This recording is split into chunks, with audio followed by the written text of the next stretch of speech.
Tengan buenos días, mis hermanos. Siempre es un placer encontrarse con el pueblo de Dios, sobre todo cuando hay ya un conocimiento previo y hemos tenido experiencias juntos. Es bueno, como decía Luis, encontrarse con amigos formados a lo largo de los años. Vamos a orar para iniciar el tiempo de hoy. Señor, nosotros alabamos tu nombre. Tú eres nuestro Redentor, tú eres nuestra roca. Qué bueno, Señor, es recordar tu grandeza, que tú eres admirable, que tú eres quien sustentas nuestra suerte, que eres tú, Señor, quien has abierto nuestros ojos y nos has trasladado de las tinieblas al reino de tu amado Hijo. Nosotros te clamamos, rogamos dirección y guía, rogamos que tú hables a los matrimonios aquí presentes. Que tu bondad y tu misericordia nos alcance y que tu Espíritu ministre a nuestras almas en un tema tan importante y trascendente como este en los matrimonios y tan poco tratado. Danos gracia, ayúdanos a ser fieles y apegados a las verdades de tu palabra. Derriba todo prejuicio. Te rogamos, Señor, que tú venzas toda experiencia previa, distorsión, y que nosotros podamos ir a la ley, al testimonio y decir el sí y el amén, aun cuando la ley y el testimonio sea totalmente contrario a lo que hemos creído hasta ahora. Suple lo que nos hace falta y bendice a tu pueblo. Te lo pedimos en el precioso nombre de nuestro Señor Jesucristo. Amén. Nos ha tocado vivir, mis hermanos, en una época difícil y de gran confusión en todas las áreas. Y eso obviamente incluye el área de la intimidad sexual. Cuando nosotros miramos a nuestro alrededor, solamente hace falta darle un vistazo a los filmes de Hollywood. Muchos idealizan la inmoralidad sexual, donde los personajes de las películas usualmente son presentados cambiando de parejas sexuales casi con más frecuencia con la que se cambian de ropa. Y quieren normalizar esta conducta. Se nos presenta como que esto es lo más normal, esto es lo más natural. Y si nosotros consideramos el Internet, es terrible. Con unos pocos clics de un botón se puede acceder a páginas web que promueven cada idea retorcida, inmoral y perversa que los hombres puedan concebir.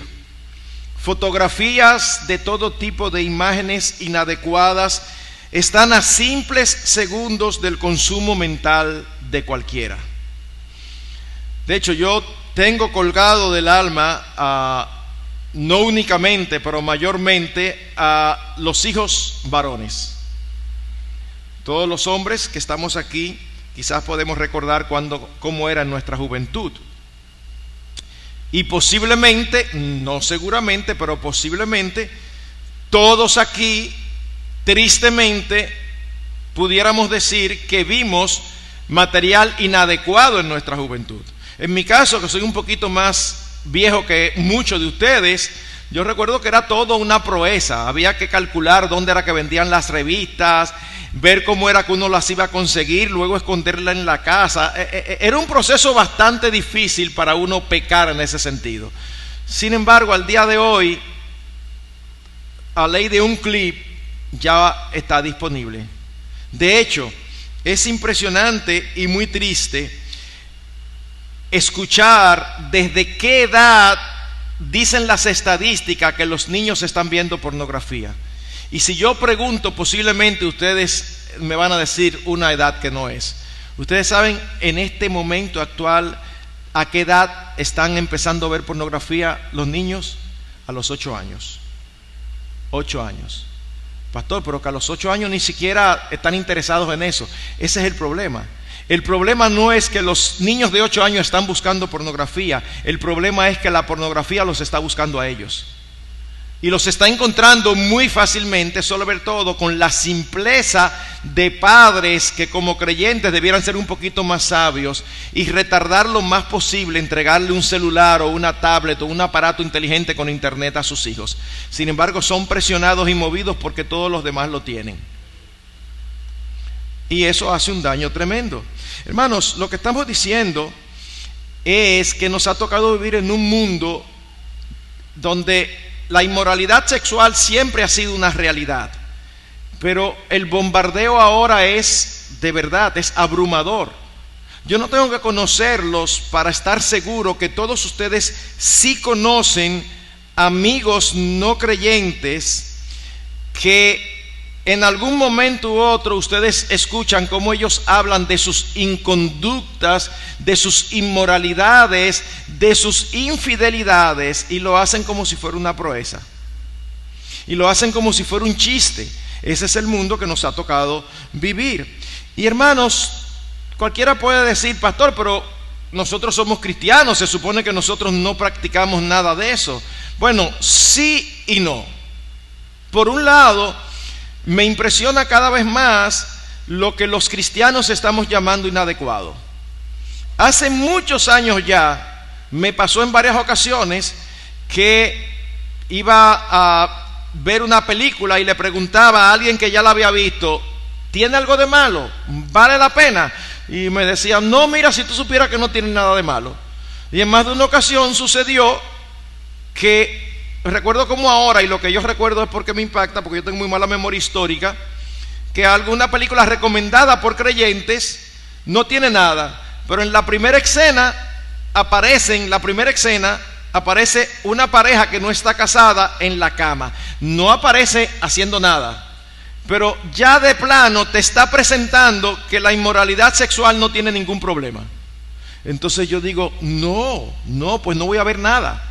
Porque ¿por qué tengo yo que aceptar cosas que son pecaminosas? Y hermanos, y es que toda esta cosmovisión circundante nos afecta como cristianos, en mayor o en menor grado, pudiendo distorsionar en nosotros la forma de ver las relaciones sexuales.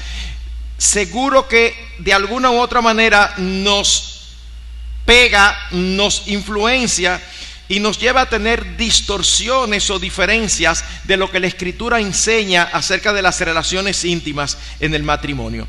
Así que lo que yo pretendo hacer en esta primera sesión, vamos a tener 3 sesiones hoy y luego un tiempo de preguntas y respuestas, o sea que cualquier pregunta que sea creada o que se le surja puede irla pensando para que luego la escriba y la pase. Pero lo que quiero hacer en esta primera sesión es sembrar las bases de lo que la Biblia enseña acerca del sexo entre una pareja casada. Y yo les pido, por favor, que lo único que quiero que ustedes hagan es que ustedes verifiquen y examinen si lo que estoy diciendo tiene apoyo bíblico o no. No si lo que estoy diciendo le gusta o si lo que estoy diciendo es contrario a las Escrituras. O si lo que estoy diciendo es contrario a lo que usted ha aprendido. No. Porque mis hermanos, de verdad, cuántos tabúes y distorsiones. Recuerdo una charla que dio el hermano Eduardo Saladín, creo que se llama Detrás de la Puerta, algo así. Y a mí me encanta ver los comentarios de las personas, porque eso me da una idea de qué las personas están pensando. Y yo recuerdo un comentario que me llamó tanto la atención de una mujer que decía, así como en un comentario de una manera airada: ¿y por qué usan la Biblia para hablar de estas cosas? Y cuando yo lo leo, yo me contesté solo, digo: porque la Biblia es que habla de esas cosas. O sea, esa mujer era un típico ejemplo de alguien que tiene predisposición como si el sexo fuera algo pecaminoso. Así que permítanme dar al menos 4 declaraciones fundamentales sobre las que vamos a edificar.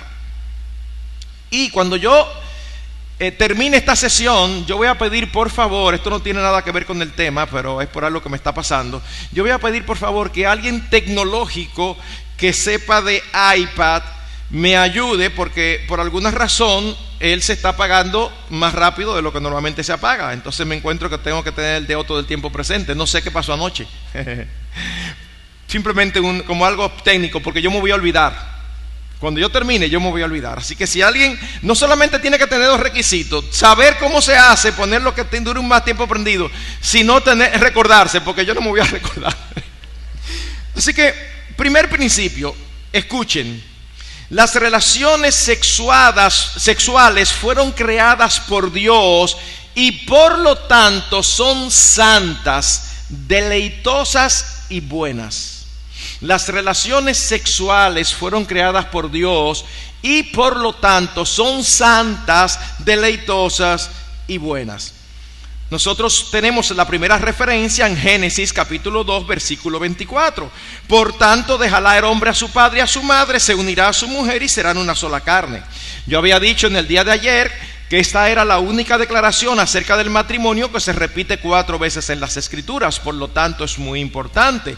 Se dice aquí en Génesis antes de la caída y luego se repite 3 veces más en el Nuevo Testamento. 2 veces en boca del Señor Jesucristo y una vez más en el texto tan conocido de Efesios 5, 22 al 33, donde se cita esta porción. Es verdad que cuando hablamos de la unidad en el matrimonio, de ser una sola carne, ese ser una sola carne implica una unidad que abarca todas las esferas. Pero habiendo dicho esto, y es lícito usarlo así, si nosotros somos estrictos en lo que el texto dice, la referencia primaria, la referencia principal a ser una sola carne, se refiere a las relaciones íntimas. ¿Y cómo nosotros sabemos esto? Bueno, mis hermanos, esto es obvio en el pasaje de 1 Corintios capítulo 6, versículo 15 al 16, donde el apóstol Pablo está argumentando acerca de la gravedad del pecado de fornicación, acerca de la gravedad del pecado de adulterio. Y oigan la línea de argumentación del apóstol Pablo. Él dice: ¿no sabéis que vuestros cuerpos son miembros de Cristo? Quitaré pues los miembros de Cristo y los haré miembros de una ramera. De ningún modo. ¿O no sabéis que el que se une con una ramera es un cuerpo con ella? Porque dice, los 2 serán una sola carne. ¿Ven el proceso de argumentación? Cuando uno adultera con una mujer que no es su esposa y uno es un creyente, dice, ¿cómo es posible que tú estás haciendo el templo de Dios, a que tú eres parte de Cristo, tú lo estás haciendo uno con una ramera? Y cita, serán una sola carne. O sea que las relaciones íntimas es lo que produce que sean una sola carne. Ahora, es interesantísimo ese relato en Génesis, porque ustedes recuerdan cómo terminaba cada día de creación. Dios diciendo, y vio Dios todo lo que había hecho, y he aquí que era bueno. Bueno, después del 6º día de creación, cuando Dios crea a Eva y la trae a Adán y le dice, ustedes serán una sola carne, yo te la traje y ustedes van a tener relaciones íntimas, termina diciendo, y vio Dios todo lo que había hecho, y he aquí que era bueno en gran manera. Así que recordemos, no fue el diablo que creó las relaciones sexuales, fue Dios. Por lo tanto, todo lo que Dios hace es bueno, deleitoso y santo. Pero en segundo lugar, Dios no solamente creó las relaciones sexuales, sino que Dios también determinó el contexto en que el sexo debía ser practicado, exclusivamente en el matrimonio. Dice Génesis 2:24, y se unirá ¿a quién? ¿A una mujer? No, dice, y se unirá a su mujer. No es a cualquier mujer, se unirá a su mujer. Y hermanos, no debiéramos tener que decir esto, pero en la época que vivimos es vergonzoso que tengamos que decir lo que vamos a decir ahora, ante la locura de nuestros días. Pero debemos enfatizar que ante Dios un matrimonio está compuesto por un hombre y una mujer. Algo muy elemental. Sin embargo, vivimos en unos días de locura. En España, por ejemplo, una institución que está en contra de esta ideología que sí proviene del mismo infierno que hay ahora, un autobús tenía pintado lo siguiente. El autobús decía, las niñas tienen vulva, los niños tienen pene. ¿Hay algo malo en eso? El autobús fue apedreado. ¿Por qué? porque estaba en contra del ídolo de habanero, porque ellos dicen que no, que hay niñas con pene y niños con vulva. Es en esa locura que tú y yo vivimos. Pues no, Dios lo creó de una manera muy clara. El sexo fuera del matrimonio es pecaminoso y destructivo, es sucio, es feo, es aberrante. ¿Ustedes saben cómo llaman las Escrituras al sexo fuera del matrimonio? Fornicación. ¿Usted sabe cuál es la palabra griega, que fue el idioma en que se escribió el Nuevo Testamento? ¿Cuál es la palabra griega para fornicación? Porneia. ¿A qué le suena? ¿A qué le suena porneia? A pornografía. Porno, fornicación, grafía, gráfico. La pornografía es fornicación gráfica. De ahí es que viene esta definición. Dice Hebreos capítulo 13, versículo 4 lo siguiente: honroso sea en todos el matrimonio y el lecho sin mancilla, pero a los fornicarios y a los adúlteros los juzgará Dios. Algunos creyentes que tienen prejuicios con respecto a las relaciones sexuales interpretan este texto a la luz de sus prejuicios, no a la luz de una hermenéutica sana, de una interpretación sana. Y cuando leen honroso sea en todos el matrimonio y el lecho sin mancilla, se imaginan que lo que mancilla el lecho matrimonial es que el esposo o la esposa se le ocurra venir a inventar cosas raras. No, eso no es lo que mancilla el lecho. Lo que mancilla el lecho lo está diciendo ahí, claro. Pero a los fornicarios, a los adúlteros los juzgará Dios. Lo que mancilla el lecho matrimonial es el adulterio y la fornicación. Generalmente se llama fornicación a todo pecado sexual, y el adulterio es un pecado sexual específico de personas ya casadas. Todo pecado sexual es fornicación. Todo pecado sexual no es adulterio. Si cometen pecado sexual dos personas que no están casadas, allí no hay adulterio, pero sí hay fornicación. Eso es lo que la Biblia nos enseña. En otras palabras, cuando se practica el sexo fuera del matrimonio, se está quebrantando el espíritu del séptimo mandamiento, donde dice no cometerás adulterio.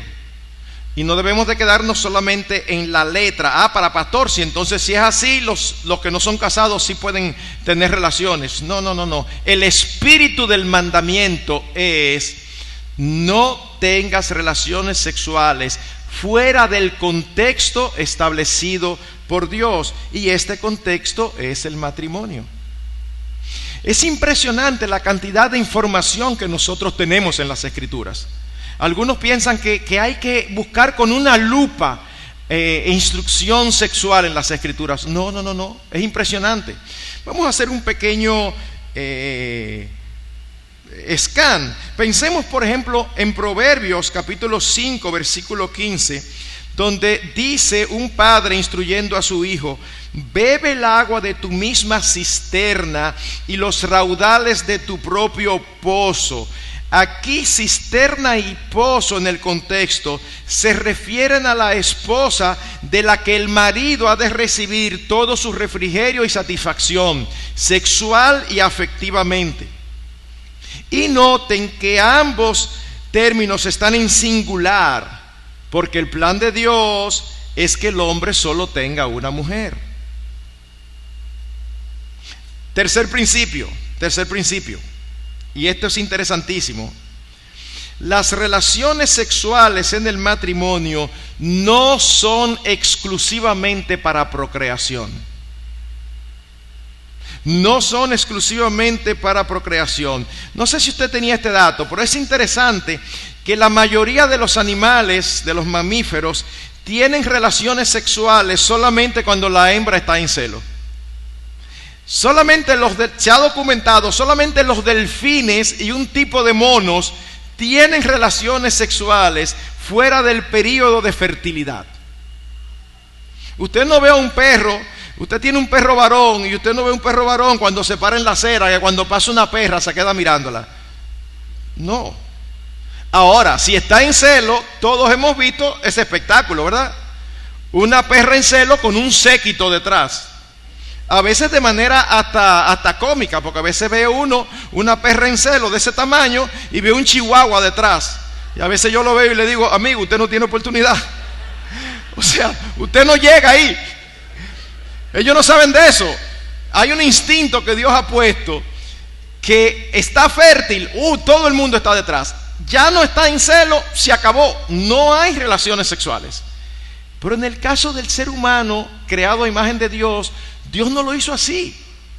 Dios no lo hizo así. ¿Por qué? Porque Dios la creó no solamente para la procreación, sino también para el deleite.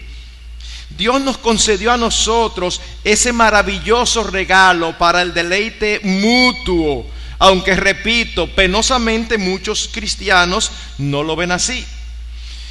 Y hermanos, ha habido épocas donde ha habido más tabúes que en otras. Siempre los hay, pero ha habido épocas. Yo recuerdo haber leído acerca de una esposa de un pastor del siglo XIX. Wow, eso da pena, eso da tristeza, porque yo digo, ay, óyeme, pero pobre de las mujeres jóvenes que se iban a casar, que ella aconsejó.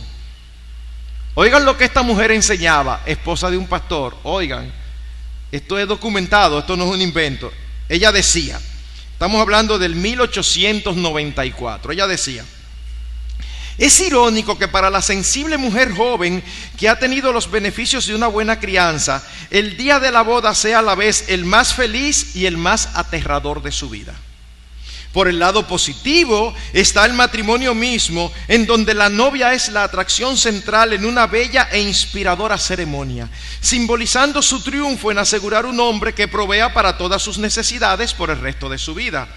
Por el lado negativo, dice ella, está la noche de bodas, durante la cual la novia deberá pagar el precio, por así decirlo, al enfrentar por primera vez la terrible experiencia de la relación sexual.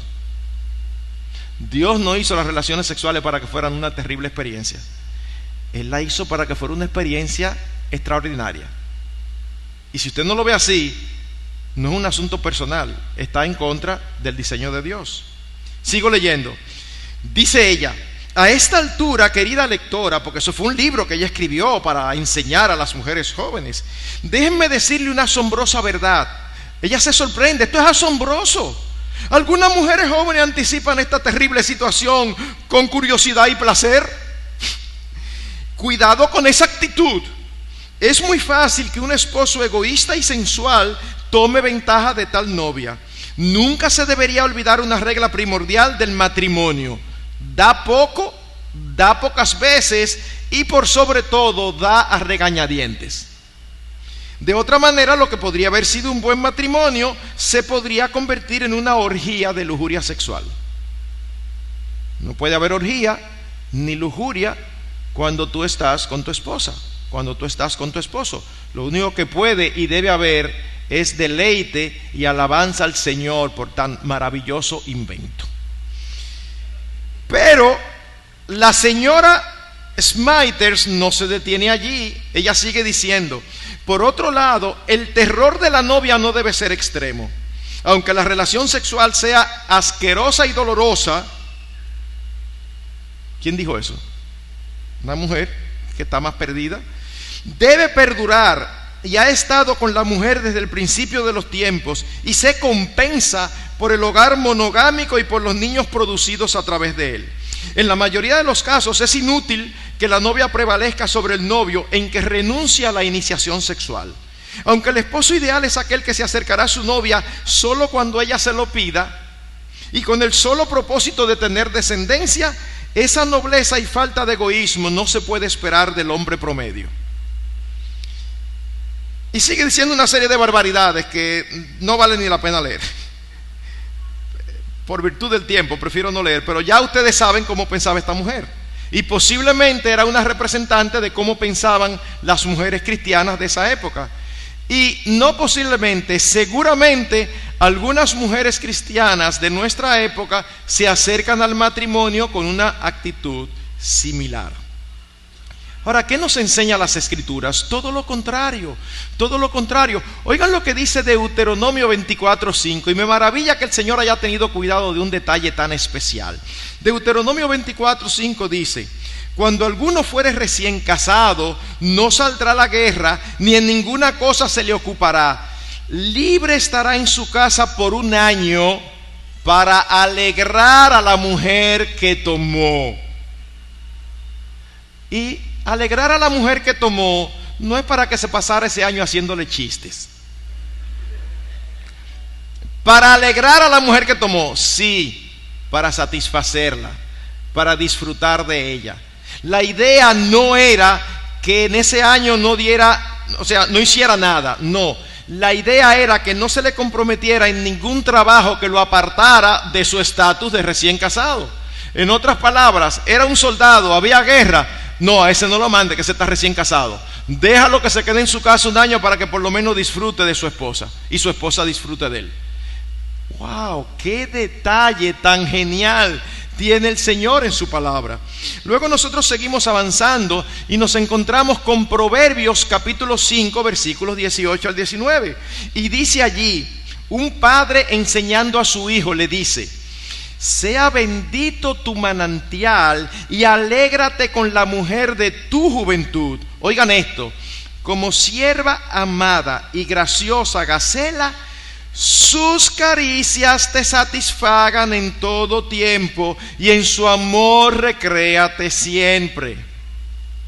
Dicho de manera latina: no te pongas de loco viejo a estar teniendo relaciones con toda la mujer que aparezca por ahí. No, deleítate en la mujer de tu juventud. Y hay tantas cosas aquí. Dice: sus caricias te satisfagan en todo tiempo. Ya eso nos da a entender que las relaciones íntimas son relaciones mutuamente deleitosas y satisfactorias. No es que la mujer tiene que cumplir con su deber y aquí estoy yo, está bien mi amor, ven. No, ese no es el cuadro que se presenta. La mujer está participando, sus caricias te satisfagan en todo tiempo. Ella no es un ente pasivo en las relaciones íntimas. Dice: y en su amor recréate siempre. Y me encanta cómo lo traducen las Américas. Las Américas dice: amante sierva y graciosa gacela, que sus senos te satisfagan en todo tiempo, su amor te embriague para siempre. No, eso no está escrito en Cosmopolitan ni en Vanidades, eso está escrito en la Biblia. ¿Cómo?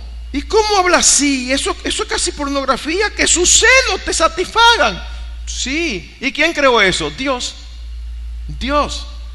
Tenemos que romper esos tabúes que no nos permitan disfrutar de los dones que el Señor nos dio. Evidentemente, este no es un lenguaje de deber. No es cumple con tu deber, que es una pesada carga. No, las palabras allí satisfagan y recréate implican la idea de estar intoxicado. En otras palabras, es como si este versículo nos incita a embriagarnos no con alcohol, sino con el placer de la intimidad con nuestro cónyuge. Y repito, eso está en la Biblia. Eso está en la Biblia. Eclesiastés capítulo 9, versículo 9. Goza de la vida con la mujer que amas todos los días de la vida de tu vanidad. Disfruta, deleítense el uno en el otro. Es más, algunos resienten esto que voy a decir y les voy a dar la prueba. En la Escritura, en la Biblia, en la tuya y en la mía, en la inspirada por el Espíritu Santo, hay un libro erótico, Cantar de los Cantares. Y la prueba de que muchos resienten porque imponen sus prejuicios a la Escritura es que por muchísimo tiempo el libro de Cantar de los Cantares fue interpretado como un simbolismo del amor entre Cristo y la iglesia. Mis hermanos, miren, una sana exégesis, una sana interpretación muestra que es obvio que ese libro lo que quiere es exaltar el amor entre el esposo y la esposa. Y aunque fue escrito tanto tiempo atrás y hay figuras y lenguaje y hasta piropos que son raros para nosotros, tu cuello es como la torre de marfil, y uno se queda como, ¿qué piropo tan raro? Pero podemos estar seguros que a ellos les gustaba y que ellos lo entendían. Y exalta el cuerpo de la mujer. En Cantares usted dice que habla, y tus pechos son como dos gemelos. ¿Cómo? ¿En la Biblia? Sí, en la Biblia. Es que el problema lo tenemos tú y yo, con prejuicios que no son correctos. Es un cuadro en el libro de Cantares en que los esposos, ambos, no uno, ambos experimentan intensa pasión y deseo sexual. No es el cuadro de un hombre que va tras su esposa en contra de su voluntad y que la esposa está tratando siempre de buscarle la vuelta. No es una esposa que se siente usada, sino una esposa que participa activamente. Cuando usted va a Cantares, usted ve que la sulamita quiere ser besada, ella quiere ser tocada por su esposo. Así que no es ese cuadro de que para la mujer es como si fuera un mal necesario. No, de ninguna manera. Pastor, por eso en el Antiguo Testamento. Y si fuera solo así, ¿qué? ¿Es palabra de Dios inspirada? Pero no es solo en el Antiguo Testamento. Cuando vamos al Nuevo, nos encontramos con un texto que para mí es sorprendente. Les voy a decir por qué, pero es sorprendente. Y me refiero a 1 Corintios capítulo 7, versículos 2 al 5. Dice: pero a causa de las fornicaciones, cada uno tenga su propia mujer y cada una tenga su propio marido. El marido cumpla con la mujer el deber conyugal y asimismo la mujer con el marido. La mujer no tiene potestad sobre su propio cuerpo, sino el marido. Ni tampoco tiene el marido potestad sobre su propio cuerpo, sino la mujer. No os neguéis el uno al otro, a no ser por un tiempo de mutuo consentimiento, para ocuparos sosegadamente en la oración, y volved a juntaros en uno, para que no os tiente Satanás a causa de vuestra incontinencia. Permítanme llamar la atención a varios aspectos de este texto. En primer lugar, a mí a veces me da la impresión de que el Señor tiene sentido del humor, porque a veces sale con unas genialidades. Este texto fue escrito en una época donde en la cultura romana la mujer era considerada como una ciudadana de segunda categoría. Obviamente, una especie de machismo rampante que no es conforme a la Escritura. Y es en medio de esa cultura, no en la cultura actual, no, es en medio de esa cultura donde el Espíritu Santo inspira al apóstol a empezar de una manera que yo creo que aún en nuestra cultura nosotros empezaríamos diferente. ¿Cómo empezaríamos aún hoy nosotros? Nosotros empezaríamos la mayoría diciendo a la mujer que cumpla con su deber conyugal y luego el esposo también que cumpla. Pero no, inicia diciéndole al esposo que cumpla con su deber conyugal. Cuando uno se reúne como matrimonios y son matrimonios de confianza, uno a veces bromea con algunos aspectos de la intimidad, dependiendo de qué tan cercana es la relación. Y muchas veces sale a relucir que en sentido general, estoy hablando de generalidades, siempre hay sus excepciones.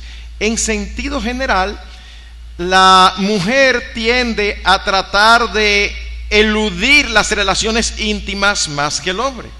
Y por eso hasta se hacen chistes al respecto. El hombre llega a la casa: hola mi amor, ¿cómo tú estás? Ay, sí, bien, mi vida. Te traje algo. Ajá, ¿qué me trajiste? Te traje un calmante para el dolor de cabeza. ¿Cómo? Pero a mí no me duele la cabeza. Eso era lo que yo quería oír. No me diga ahorita que te duele.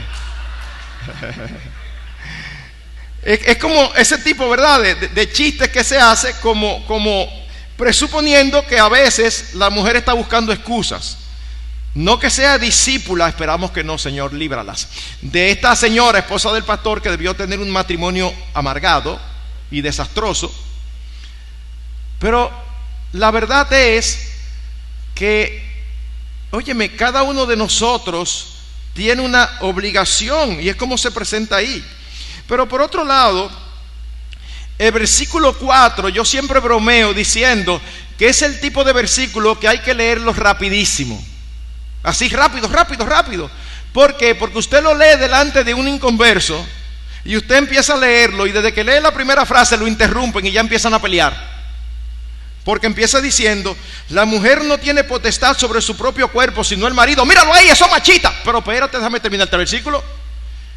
Ni el marido tiene potestad sobre su propio cuerpo sino la mujer. A mí siempre me llama la atención esas discusiones que hay a veces entre marido y mujer. El marido le encanta una camisita que le queda, sobre todo si él es, pero a la mujer no le gusta. Entonces discuten por eso. Y yo siempre pregunto una pregunta: ¿para quién es que tú vistes? Entonces eso causa un choque, porque todo creyente sabe cuál es la respuesta correcta, pero no la quiere dar, porque una cosa es la respuesta correcta y otra es la respuesta real. Él sabe que no puede decir para mí, porque suena feo, pero él quiere ponerse lo que a él le gusta. Date tranquilo, ponle lo que a tu esposa te gusta, y viceversa. Cuando uno se casa para vivir para el otro.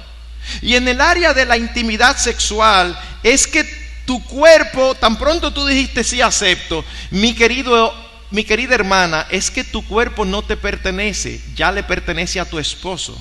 De la misma manera, en la misma dimensión, mi querido hermano, en que tu cuerpo tampoco te pertenece, le pertenece a tu esposa. Eso es lo que el texto claramente dice. ¿No es así?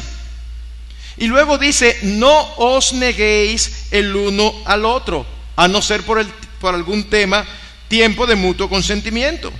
Qué interesante es que se presenta algo deleitoso como un deber. Es como que a alguien como yo, que les encantan los dulces y sobre todo los helados, se me diga: te voy a poner una tarea, tienes que comer helado todos los días. ¡Ay! Está bien. Sería un deleite para mí, me lo están poniendo como una responsabilidad.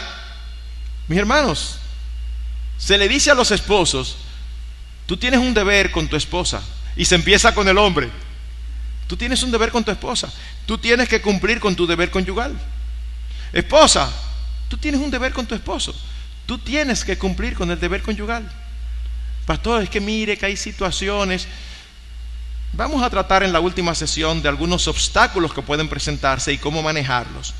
Pero el principio absoluto, principal, es: nosotros nos debemos el uno al otro.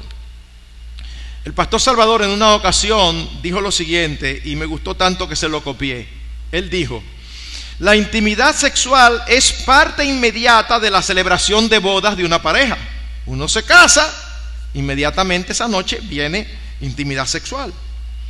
Y sigue diciendo: la Biblia presenta el cielo como la consumación de las bodas del Cordero.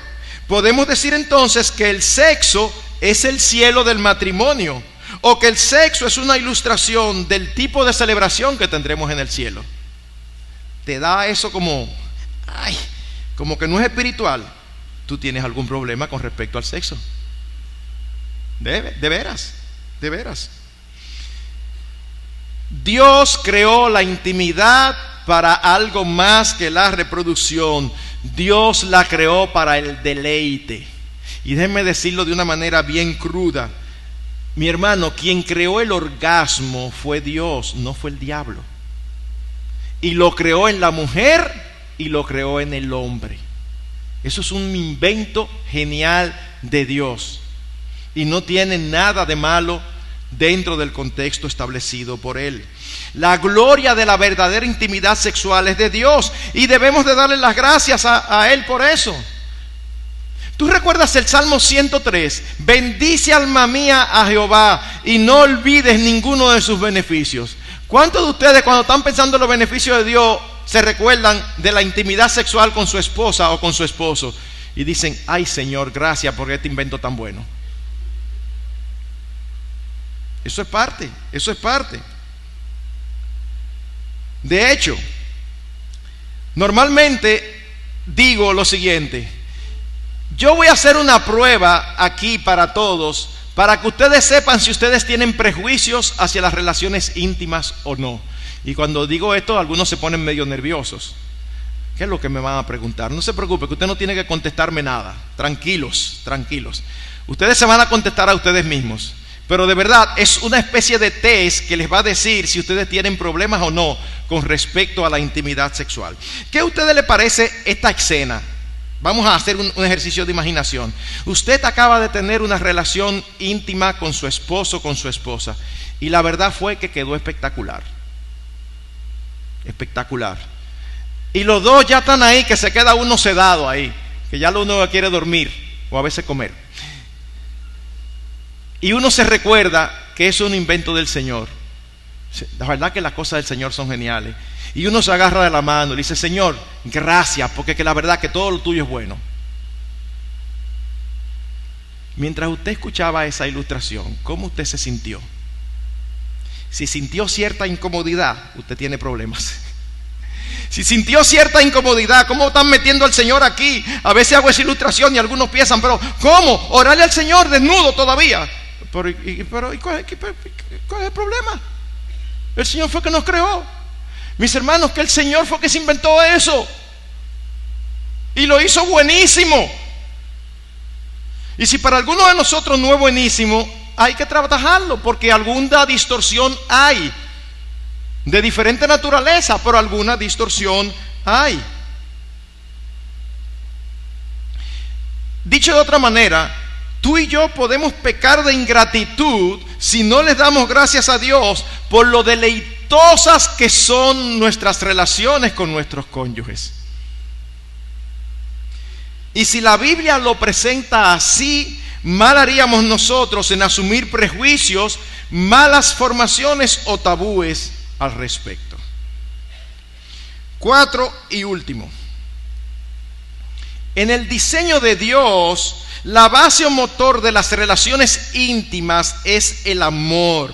Por eso las relaciones sexuales en el matrimonio son algo más que un acto físico, como lo es en el sexo extramarital. De hecho, si uno lo piensa, normalmente se habla de las relaciones sexuales como hacer el amor. ¿Saben qué? Los únicos que en realidad pueden hacer el amor son los casados. Yo no estoy diciendo que los únicos que pueden tener relaciones íntimas son los casados, porque los que tienen relaciones íntimas con alguien que no es su esposo o su esposa, están teniendo relaciones íntimas y pueden disfrutarlas inclusive, pero técnicamente, literalmente hablando, no pueden decir que están haciendo el amor. Porque el mismo 1 Corintios 13 que dice de una de las características del amor, el amor no hace nada indebido. Entonces, el que está pecando en las relaciones íntimas está distorsionando el diseño de Dios, y lo que está haciendo no es por amor, lo está haciendo por pasión. Son cosas diferentes. Así que los únicos que realmente pueden hacer el amor y deben hacer el amor son los casados, porque tienen todo el derecho dado por Dios. La intimidad sexual es la culminación o manifestación de la unidad que se vive día a día en el matrimonio, y como tal es una parte importante en la vida de una pareja casada. Oigan cómo lo expresa la esposa de un pastor. Y yo quiero enfatizar esto. Yo voy a estar citando de vez en cuando y de cuando en vez a lo largo de toda esta mañana también a mujeres que escribieron libros. ¿Ustedes saben por qué? Porque a veces cuando uno no está de acuerdo con algo, no tiene argumento, pero es que no le gusta, hace lo que los americanos llaman un hombre de paja. Es decir, lleva el argumento al extremo para destruirlo. Yo recuerdo hace unos años compartiendo este material que vino un matrimonio donde mi conocido, y él habló conmigo y ella comentó ese tipo de situaciones donde uno hace un comentario supuestamente para sí mismo, pero es con el propósito de que el otro lo oiga. Y yo lo escuché. Yo lo escuché. Y yo creo que será su propósito. Y yo nada más pensé, qué pena que piense así. Porque ella dijo algo así, no puede negar que es hombre. En otras palabras, todo lo que yo dije aquí arriba, lo dije porque soy hombre. ¿Eso qué implica? Esa visión que los hombres siempre estamos nada más pensando en eso. Que la vida de nosotros los hombres es eso, que nada más pensamos en eso y que fuera de ahí no hay más nada, no hay vida después del sexo. No. Lo que pasa es que si tú tienes una visión distorsionada, te vas a encontrar posiblemente difícil de asimilar esto. Pero oye, estoy citando las Escrituras, uno, y estoy citando enseñanzas de mujeres creyentes. Oigan lo que dice la esposa de un pastor. Dice: la relación sexual matrimonial es la forma más elevada en la comunicación del amor. Un lenguaje que expresa amor sin palabras, invita a la emoción más profunda y poderosa. Crea como ninguna otra cosa la intimidad en el matrimonio. Dice ella, es más, al dar y recibir el regalo de hacer el amor, esta intimidad crecerá más fuerte y más preciosa con el paso de los años. Cada encuentro nos llevará a un conocimiento más profundo el uno del otro. No es cierto que cuando hay matrimonios que se llevan bien y que esto incluye su vida sexual, si usted lo compara con el tiempo en que se casó, quizá no sea la misma intensidad. Esa luna de miel es única. Cuando le doy consejería prematrimonial, siempre dejo para último la sesión acerca de la intimidad. Y siempre trato de que sea lo más cerca de la boda posible. Porque usted acercar fuego a la gasolina es resultado. Entonces yo trato de no ponerlos, uno dice ponerlos en lo que no están. No, yo trato de ponerlos en lo que están, pero que todavía no pueden.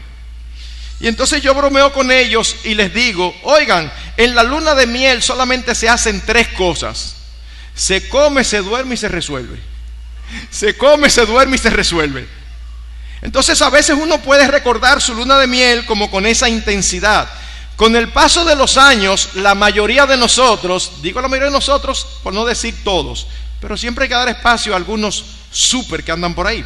Pero la mayoría de nosotros, con el paso de los años, ni que quiera pudiera mantener la misma intensidad de la luna de miel. Ni que quiera. Y por eso es menos. No, es que cada vez es mejor. ¿Por qué? Porque nos conocemos cada vez más. Nos vamos conociendo, sabemos qué le gusta al otro, qué no le gusta tanto. Nos vamos acoplando y se vuelven quizás menos intensas y apasionadas, pero más maduras y deleitosas. Por lo tanto, mis hermanos, es totalmente inadmisible, pues que es pecaminoso usar las relaciones íntimas como chantaje, como presión o manipulación. Y eso en el mundo es muy común. Él no quiere comprarme tal cosa, lo voy a poner a dieta. ¿Han oído eso, verdad? Entonces me está buscando. No te sale nada hoy hasta que tú no resuelvas aquello. Es que ninguno de nosotros tenemos derecho a decir no te sale nada. Que no nos pertenece nuestro cuerpo. ¿De qué manera hay que decirlo? Que si tu esposa te busca, búscale la vuelta. Y en el peor de los casos, porque es verdad que hay ocasiones en que hay razones que no es lo mejor, pero siempre digo lo siguiente: si tú estás buscando a tu esposa y tu esposa no está en eso porque le duele la cabeza de verdad, o porque tiene un malestar, o porque está explotada, yo entiendo que en un matrimonio maduro ella perfectamente te puede decir: ay, mi amor, la verdad que yo estoy ahora que si lo hacemos yo no lo voy a disfrutar. Y eso es entendible, pero yo siempre digo: pero no lo deje así. No lo deje así. Dale alternativa. No lo deje así. Mi amor, mira, yo no lo voy a disfrutar, pero mañana en la mañana. Entonces tú dices: bueno, está bien, tengo esperanza. Pero no que no se puede. ¿Y cuándo? Porque llega un momento que uno dice: no, pero no puede ser que yo con mi esposa tenga que estar todo el tiempo ahí. Mi amor, y ahora. Mi amor, y ahora. No. y viceversa, y viceversa. Así que permítanme resumir lo que he querido decir hasta aquí. Mis hermanos, debemos ver el sexo como Dios lo diseñó, evitando los extremos. Debemos evitar, por un lado, la filosofía hedonista y sensual de nuestra época, que ve el placer como el fin principal de la vida. No, el placer no es el fin principal de la vida. El fin principal de la vida es glorificar a Dios y gozar de comunión con Él. Pero por el otro lado, debemos evitar el pudor victoriano que ve las relaciones sexuales como algo feo, sucio o como un mal necesario. No, yo repito, el creador de la intimidad en el matrimonio no es el diablo, sino Dios. El diablo no puede crear nada bueno. El diablo lo único que sabe es distorsionar todo lo bueno que Dios crea. Dios crea muchísimas cosas buenas. ¿Y qué hace el diablo? ¿Las distorsiona? El diablo fue que hizo el cuerpo de la mujer y el cuerpo del hombre, que sean capaces de disfrutar plenamente. Ambos, de diferentes maneras, pero ambos. No fue el diablo. ¿Pero qué hace el diablo? Lo distorsiona y hace que los hombres anden practicando aquello que fue creado solamente para el matrimonio, que anden practicando por doquier y con quien quiera. No. Por otro lado, la intimidad es una obligación fundamental dentro del matrimonio, cuyo propósito es el deleite, más que la procreación.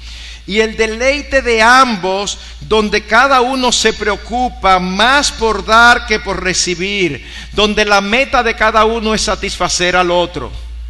Muchas veces cuando estoy en una boda ministrando, le digo a los novios esa noche que se están casando, ustedes saben cuál es uno de los problemas de los matrimonios, que ellos se casan soñando con ser felices. Y la gente me mira como, ¿pero qué tiene eso de malo? Y yo les digo, no, lo que pasa es que cuando tú te casas con ser feliz, tú puedes ser decepcionado porque tú no tienes control en lo que el otro hace. Hay un camino aún más excelente. ¿Por qué mejor no te casas soñando con hacer feliz al otro? Porque eso nadie te lo puede impedir. Bueno, pues eso es lo mismo con las relaciones íntimas. Claro que las vas a disfrutar, pero accede a ellas soñando con el deleite que tú le vas a producir a tu esposa. Soñando con el deleite que tú le vas a producir a tu esposo. De hecho, yo bromeo diciendo que si alguien quiere tener un versículo bíblico como lema de sus relaciones íntimas, hay uno que es genial. Son las palabras de Cristo dichas que no son registradas en los evangelios. ¿Alguien sabe cuáles son?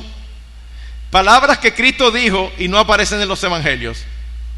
En Hechos capítulo 20, cuando el apóstol Pablo se está despidiendo de los ancianos de Éfeso en Mileto, él les dice que sigamos el ejemplo del Señor Jesucristo, que nos enseñó que más bienaventurado es dar que recibir. Si usted pone en práctica ese versículo en las relaciones íntimas, créame que va a mejorar notablemente. Más bienaventurado es dar que recibir. Claro que usted va a recibir placer, pero acérquese con la intención, con el deseo, y si tiene que preguntar, pregunte, de producir el mayor placer en su cónyuge. Si cada uno está concentrado en eso, miren, créanme que es muy difícil que las cosas salgan mal. Hay otro texto, Filipenses capítulo 2, versículo 4, nos dice: no mirando cada uno por lo suyo propio, sino cada cual también por lo de los otros. Vamos a estar más preocupados por el otro que por nosotros. Por otro lado, mis hermanos, y con esto concluyo esta parte, aunque el sexo no es lo más importante en el matrimonio, es muy importante.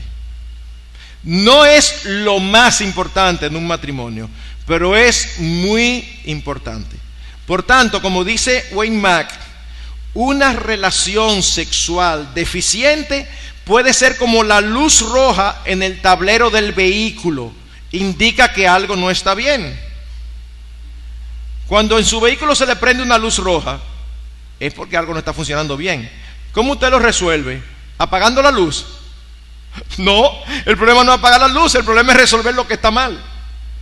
Así que Hermanos, lo que tenemos que identificar si no estamos funcionando bien en esa área es qué es lo que está provocando el problema y vamos a hacer lo imposible por arreglarlo. Y sobre todas estas cosas, recordemos Colosenses 3:4, donde dice que el vínculo perfecto es el amor. Cuando una pareja aplica 1 Corintios 13 a su vida matrimonial, incluyendo las relaciones sexuales, difícilmente tenga problemas. Allí se nos dice que el amor no busca lo suyo. Allí se nos dice que el amor es paciente. Tú eres rapidísimo, tu esposa es más lenta. Ve a la velocidad de ella, no vayas a la velocidad tuya. El amor es amable, el amor es humilde, el amor es perdonador, el amor es tierno. Cuando tú permites que el amor de Dios te domine, entonces tú vas a estar sumamente capacitado para tener buenas relaciones sexuales. Y cuando tú tengas buenas relaciones sexuales, como el Señor las diseñó, tú puedes tomar la mano de tu esposo, la mano de tu esposa, y ahí mismo decir: Señor, la verdad que tú eres genial. Estos inventos tuyos son maravillosos. Gloria a ti por eso. Que el Señor nos ayude a pensar bien, para que podamos disfrutar de todos sus dones. Señor, nosotros te damos gracias por tu palabra. Gracias por todo lo que tú revelas allí. Ayúdanos a creerte, pero también a obedecerte. Bendice a cada matrimonio aquí presente y ministra sus almas conforme a sus necesidades particulares. Te lo pedimos con mucha esperanza en el nombre bendito de nuestro Señor Jesucristo. Amén.